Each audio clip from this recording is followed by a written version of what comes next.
The evening they found Sewa in the bathroom, wearing her wedding gown and trying to retouch her disfigured nose. Everyone knew something terrible had happened. But before that moment, Sewa had been the most beautiful woman anyone had ever seen. Sewa grew up in a busy city in Africa. She was an ordinary girl with plain features and uneven skin. No one ever noticed her. Men didn't look at her, and women didn't want to be her friend. Everywhere she went, it felt like she didn't exist. She envied the women who strode confidently down the streets. Their glowing skin, perfect smile, and curves that turned heads. Their beauty were commanding attention. They received compliments, gifts, and admiration. Meanwhile, Sewa was invisible. No man turned his head for her. No woman sought her friendship.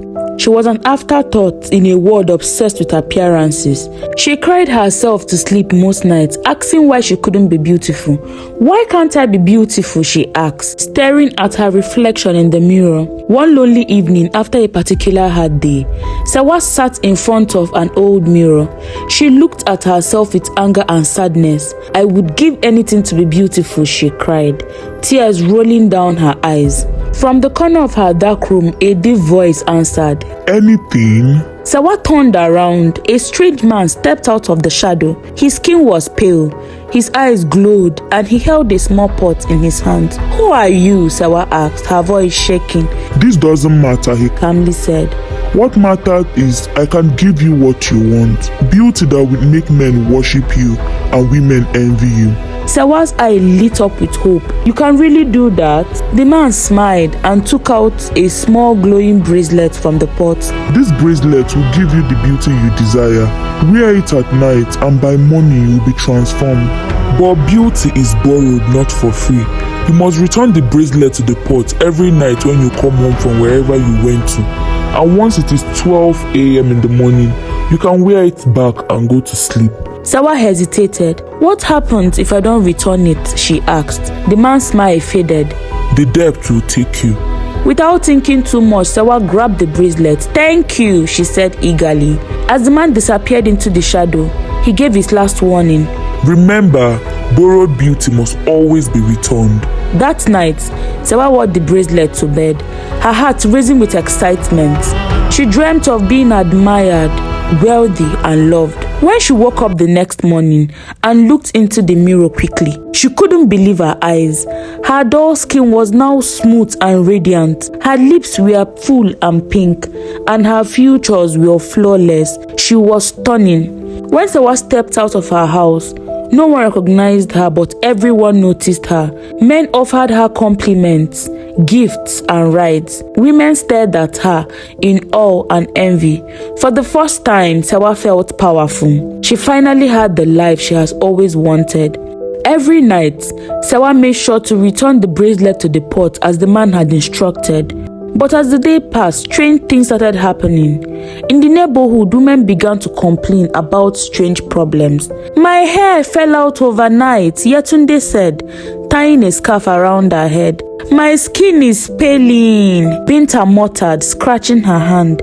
"My face looks hollow," Ayo cried, her cheeks sunken. Sewa ignored them. It had nothing to do with me, she told herself. After all, she was following the instructions religiously. She always returned the bracelet on time. My beauty was borrowed, not stolen. This is just a mere coincidence. Sewa's beauty brought her everything she wanted. Men lined up outside her house with gifts, from perfume to designers' bags, slippers, to a brand new car. She became famous on social media, endorsing beauty products and gaining thousands of followers. Tons of skincare brands were in her DM, offering her lots of money to be the face of their brand. Other influencers envied her. They only got the leftover contract that Sewa didn't want. She would always say in her random advert, "Beauty begins when you use skincare products endorsed by me." Brand that worked with her felt lucky because of the sort of crowd she pulled. As days passed, she grew more famous in all social media platforms, making her more influential. One day, while shopping at the mall, she met Donald, one of the richest men in town. He was handsome and charming. He owned a car empire. They got talking, exchanged numbers. He got really attracted to her. Donald was smitten with her, showering her with gifts and affection. Within months, he proposed to her in grand style, promising her a life of luxury and vacation. She accepted with excitement. Her face was on every billboard in town, magazines, and on TV. Her wedding became the talk of the town, but Sewa couldn't shake the man's warning. She made sure to return the bracelet every night. The debt must not catch me, she reminded herself. On her wedding eve, Sewa celebrated with her friends. They partied late into the night, drinking, laughing and dancing. Drunk and exhausted, Sewa collapsed into bed. When she woke up the next morning, panic hit her. I hadn't taken off the bracelet, she shouted.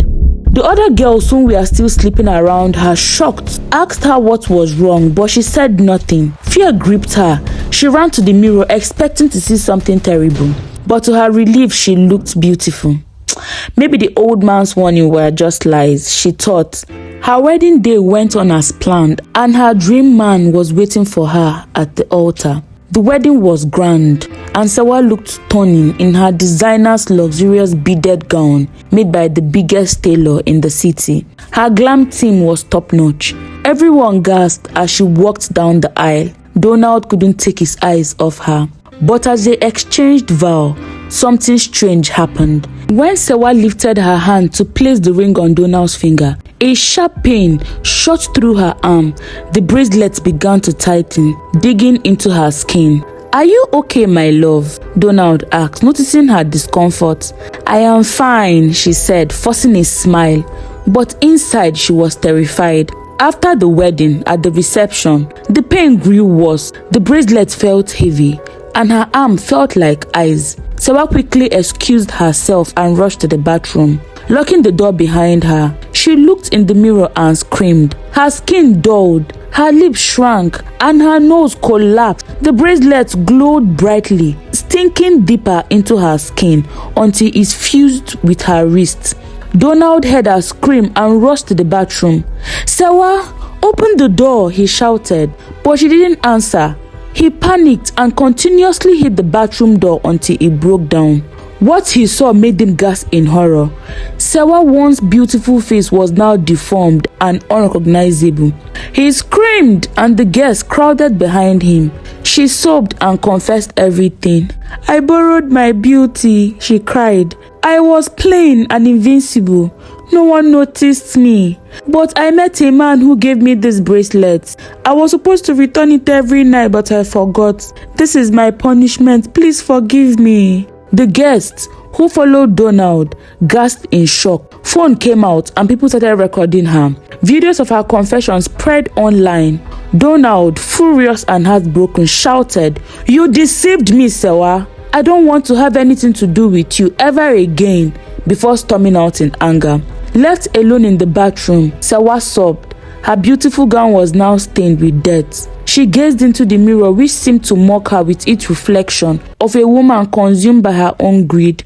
As she sat on the floor, the old man appeared once more, his glowing eyes watching her. Sewa crawled towards him, her voice cracked from crying. Please, she begged, take it back. I can't live like this. I will do anything to undo this curse. The old man smiled, his voice cold and sharp. Anything? You have said that before, child, haven't you? And now look where it brought you. Sewa bowed her head in shame. I didn't understand. I was selfish. I just wanted to be seen, to be loved, and to belong. Borrowed beauty is a heavy burden, my dear, the man said, stepping closer. All debts must be paid. The bracelet doesn't take, it binds. You will carry this weight until you learn its lesson. What lesson? Sewa whispered, looking at the bracelet that has now fused with her wrist, its icy grip unrelenting. The lesson, the man replied. True beauty cannot be stolen, borrowed, or given. It must come from within. Sewa begged and pleaded, but he was unmoved. Your beauty was stolen from others. Return it by learning to heal the wound you have caused. Only then will you be free. With those words, the man disappeared, leaving Sewa alone once more. But this time, something was different. The bracelet, though, still attached began to pulse faintly as if alive. It wasn't just a cause, it was a test. Over the next few weeks, Sewa faced the harsh reality of her action. The world mocked her, and brands dropped her endorsement, not wanting to be linked to her downfall. Random memes of her in the bathroom were all over the internet. Blogs made demeaning posts of her. She was abandoned by everyone who once admired her. But instead of giving up, Sewa decided to change. She apologized to those she had harmed, including Yetunde, Binta and Ayo. She confessed to them. At first, they were resistant, but soon forgave her. She helped them recover, earning their forgiveness. As she worked to make amends, the bracelet's grip loosened. One morning, as she went to check on the pot, she noticed it had disappeared alongside the bracelet, leaving behind a faint scar on her wrist as a reminder. Sewa lived humbly after that. She learned that true beauty came from kindness and honesty. Years passed, she met Peter, a kind man who loved her for who she truly was. Together, they built a peaceful, happy life. And though the bracelet was gone, Sewa never forgot its lesson. True beauty starts from within. Thank you for watching. Please subscribe to my YouTube channel.